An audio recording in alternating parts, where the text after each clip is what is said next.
అల్లం వెల్లుల్లి పేస్ట్, ధనియాల పొడి, జీలకర్ర పొడి, శనగపిండి, కారం, పసుపు, ఉప్పు, ఇది వాము, ఇది పెద్ద మెంతి కూర. ఓకే, కొంచెం పెరుగు, గోధుమ పిండి అన్నీ కలిపి మనం చపాతీ పిండిగా చేద్దాం.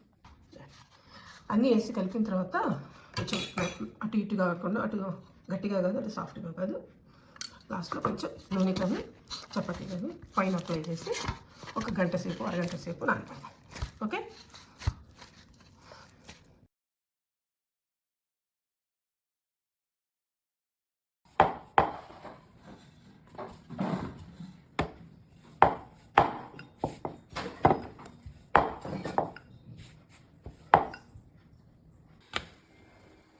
వేడి పెనం మీద మేతి రోటి ఆల్రెడీ చేస్తూ ఉన్నాను, ఇంకా కొన్ని ఉన్నాయి. ఓకేనా, ఇది నూనెతో కానీ నెయ్యితో కానీ కాల్చుకోవచ్చు. నెయ్యి మంచిది కాబట్టి అట్లా. ఇవేంటంటే జర్నీలో తీసుకెళ్ళొచ్చు, ఫ్యామిలీగా ఎక్కడికైనా వెళ్తుంటాము, గబుక్కల ఫుడ్ దొరకదు. ఓకే, ఇలా బబుల్స్ వచ్చిన తర్వాత కొంచెం నెయ్యి కానీ నూనె కానీ అప్లై చేస్తే ఇంకా ఫాస్ట్గా అయిపోతుంది. ఇది బాగుంటుంది. దీంట్లోకి ఏం కర్రీ అవసరం లేదు, పచ్చడి చాలు, లేకపోతే పెరుగు చాలు. ఓకేనా,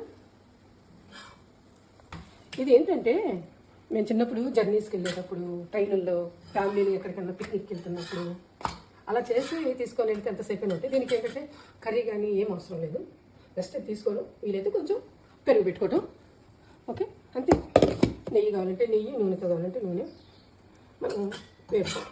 ఓకేనా, టేస్టింగ్లో కలుద్దాం. ఇప్పుడు మనం టేస్ట్ చేద్దాం. ఇది మామిడికాయ తురుము పచ్చడి, లేదా ఆవకాయ పెట్టుకోవచ్చు, ఏదైనా రోటి పచ్చడి కానీ లేదా నిల్వ పచ్చడి కానీ.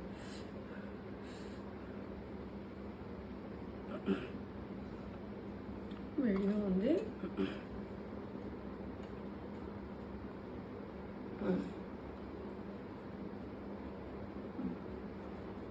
బాగుంది. షుగర్ పేషెంట్లకు మంచిది, హెల్తీకి మంచిది కదా మెంతి కూర. ఓకేనా, థ్యాంక్ యూ, బాయ్.